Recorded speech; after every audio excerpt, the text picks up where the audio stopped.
growing and changing. So we're going to talk about that this morning.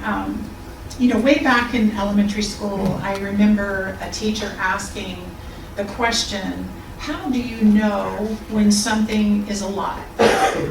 How do you know when something is alive? And all of us started raising our hands, wanting to answer, and we would yell out things like, if it's alive, it's breathing. And another one would say, if it's alive, it's moving. And the teacher kept saying, yes, yes, yes. The answers that we shared were good. And then she began to teach more about what makes an organism alive. Alive things reproduce. Alive things create. Alive things function the way they were designed to function. They respond to the environment, and the list goes on and on. And I was fascinated, I was always fascinated by one of the qualities that makes something alive. When something is alive, it grows. It grows. And if that is true, then is it true that when something stops growing and changing and evolving, it is dying? When you research the characteristics of a living organisms, you'll find lists of different length actually. But on every list I read, growth was on the list as one of the characteristics. And we're not scientific experts on the subject, right? But we can simply look at our own experiences to see if these ideas are true. So most of us are aware that when we feel the most alive, we are growing in some way, right? And likewise, when situations or relationships or careers or whatever is in its aliveness and vitality, it is growing and changing. And on the other hand, when one of those things have stopped feeling alive and vital, we know we've stopped growing in it. Have you ever felt like you've been in a situation where you felt kind of root bound and you just needed repotting? I think Brittany did a talk about that one time. You repot yourself, right? This deep longing for some new scenery or new circumstances around you. We all know what it feels like to be dying in a situation, don't we? Right? So my talk today is about growing edges. And since all of you are alive under all those masks, at least I hope you are, you're still breathing under there, you gotta be alive. And since all of you are alive, you must be growing. Well, maybe since it's January and we're trying to eat better, maybe we hope we're not physically growing, but anyway, we are growing. So in our class on Wednesday nights, this Keys to Consciousness class, we've been talking about the power of self-awareness and how critical it is for us to be in this process of paying attention to our own processes and patterns, right? Part of that self-awareness can be paying attention to our growing edges. And that means paying attention to the parts of yourself or your life experiences that are indeed growing and changing and evolving. So back in my career when I was hiring people to join my team, that's one of the questions I always love to ask in an interview. What is your growing edge? Or in what ways are you currently growing? So I was looking for team members who understood that growing and learning and developing themselves was important. It's a lifelong adventure, and that they were aware of what they were working on. Now, I really didn't care what area of their life they brought out in the interview. I just wanted to know that they had something in their attention or in their awareness that they were developing. So I'll ask you this morning, what is your growing edge? Since you're sitting here this morning with all of us, I can only assume that at least one of your growing edges has something to do with spirituality. I know the 15 people in the class on Wednesday nights are currently growing their personal consciousness, their awareness of how their life works. So actually just looking at the question about identifying your growing edge is a practice in self-awareness. What are my growing edges? Where am I striving to improve? What area of myself am I wanting to heal and change for the better? Asking those questions is so important. A couple of Sundays ago, actually my last Sunday here, I shared my 3 white stones. And I was actually being transparent about my own growing edges. I believe it's important for you to know that your minister is growing too. Trust me, if you're still zipped into your magic suit, and we all are, this is your magic suit, if you're still zipped in, and I am. And if you're still alive, and I am, you're growing in one direction or another, and so am I, right? So there are a few things about being human that cry out for us to include them in our growth. Some things are just inherently possible for growth. And one of them is in self-care and self-love. And I'm going to actually teach a 4-week class in February about loving yourself, because the only way our lives can improve is for us to have a growing commitment to love ourselves more. Is that one of your growing edges? How to love yourself more? Because once we begin to grasp that we're all God beings, it's a natural evolution to begin to be more self-compassionate and understanding of ourselves. Once we realize that we are a temple in which the divine lives and operates, we start to comprehend the importance of maintaining the temple so that the spirit can move through this physical life in the best form possible. And I'm not just talking about your physical health, although that's important. That's an important one. I'm referring to your mental health, how you support your brain and how you function mentally. Is that at its optimal level? Are you feeding it with stimulation that is helpful and nourishing to grow positive and constructive thinking, right? Because we are in control of what we think about. And maybe that's your growing edge, to be more disciplined with what you expose your mind to every day. And self-love and self-care can also be about your emotional health. Maybe your growing edge is to be nourishing your heart more. Because spirit flourishes in an environment where it can express itself, joy and love and positivity of emotion often and easily. And solid relationships support this emotional health. So maybe you're growing in this area of your life. Sometimes growing emotionally requires fostering other relationships that heal you too, like a therapist or a counselor or a support group or developing a practitioner practice, to make sure you're expressing your emotional energy in a helpful way. And then there's that spiritual self-love that we're here for. We're here in this community trying to help ourselves more fully identify with our soul, with our highest self. If this is your growing edge, you're in excellent company this morning. Look around you. We're all here to support each other in seeing our own inner light, exploring our relationship with the God within and the universal spirit of God as well. That's what we're here for. It's a mystical approach, being in relationship with the divine. St. Teresa de Avila, the great mystic, wrote this incredible wisdom when she said, "The divine has no body now on earth but yours, no hands but yours, no feet but yours. Yours are the eyes through which to look out divine's compassion to the world. You are the feet. Yours are the feet with which the divine is to go about doing good. Yours are the hands with which the divine is to bless all beings now."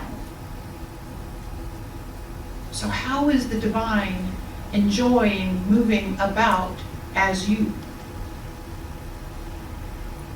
Like Ellen said, is spirit dancing through life yet with you? Is it showering love on others through your eyes and through your hands? Because as we begin to love ourselves more on every level, we become more our inherent selves, fully in connection with the divine, and allowing spirit to use our hands, our feet, our eyes to bless the world in which we live. As Eddie Watkins sings, I am the place where God shows up. I am the place where God lives. But for most of us, that's a growing edge. It's a truth that most of us are working on believing and being in the world. That's a job.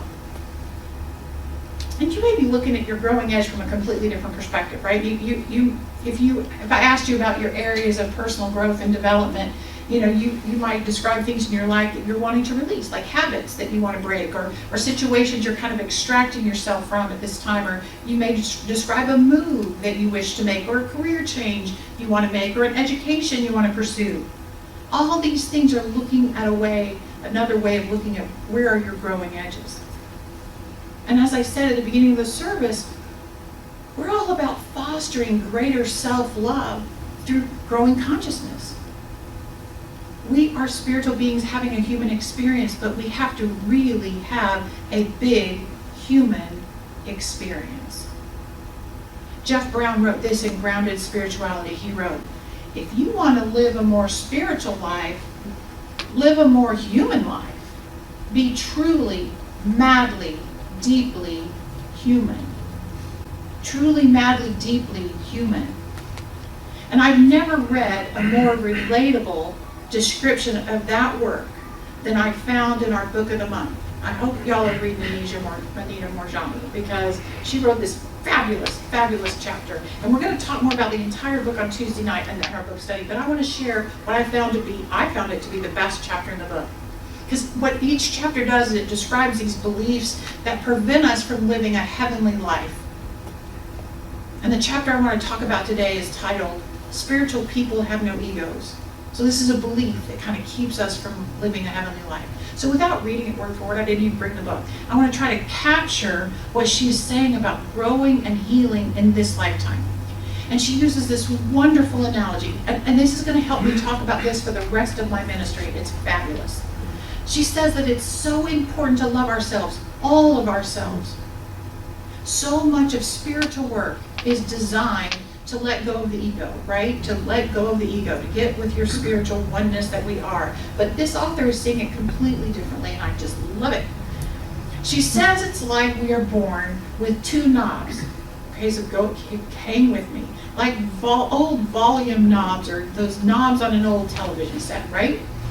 You can turn them up and down. And one of the knobs is labeled ego, and one of them is labeled consciousness. So the two knobs can be labeled human and spirit, indicating there are two levels of self that we are born with. And so when we're born, those knobs are set all the way at 10, the highest level. They're turned way, way, way up. The highest level. Because we're fully human when we are young, but we are also still fully spirit. We're connected to something bigger than ourselves, this understanding and feeling that love is all there is. You know, think about a baby or a young child. They love everyone and everything. Everything is good. Everything's here for me, right? And what happens is that people around us begin to teach us a lot about fear. They teach us a lot about fear. They teach us that people who are different than we are, who have different values, who live differently, and who express differently, are less than we are and deserve less than we are. And our love consciousness begins to go down. The world begins to influence us so much that our spirit or consciousness knob begins to be turned so far down. Out of love, which is really high, into fear. It's turned down. Out of oneness and into duality and separateness, and it's turned down. We stop remembering that we are in love with everyone and everything, and we're only taught to love ourselves and those people who are like us and are willing to help us. Our consciousness buttons turned way down. But we soon learn that we're not supposed to love ourselves too much, right? We're taught that our human selves are sinful and wrong and not good enough. And we're taught to stop focusing on ourselves and always put other people first. We're taught that we are selfish if we focus on our own happiness and joy and fulfillment. We hear messages like, who do you think you are? And don't be so self-absorbed. And most of us stop learning about what makes us happy and gives us joy, and we only focus on how we can give that to someone else. How we can get more favor from other people by being who they expect us to be. And as you can guess, our ego knob is also turned way, way, way down. So many of us are going through life with both of our knobs set very, very low. We are blocking our spiritual energy, and we're also blocking our human energy. And self-love and growing edges are putting our hands on both of these knobs and starting to turn them both up again. And some of our growing edges are about turning within and figuring out what makes you happy and gives you joy. You are born with a personality and preferences, and the more you know about those aspects of yourself, the more you can align your choices in ways that support your highest expression in life. And when you look at human situations, you can begin to pick and choose what things in your life are encouraging you and move away from those things that are discouraging you. And you make changes accordingly. You begin to take care of your body better. You begin to take care of your mind better. You begin to take care of your heart better. You begin to vibrate higher and higher in your healthy ego structures that are necessary for being human.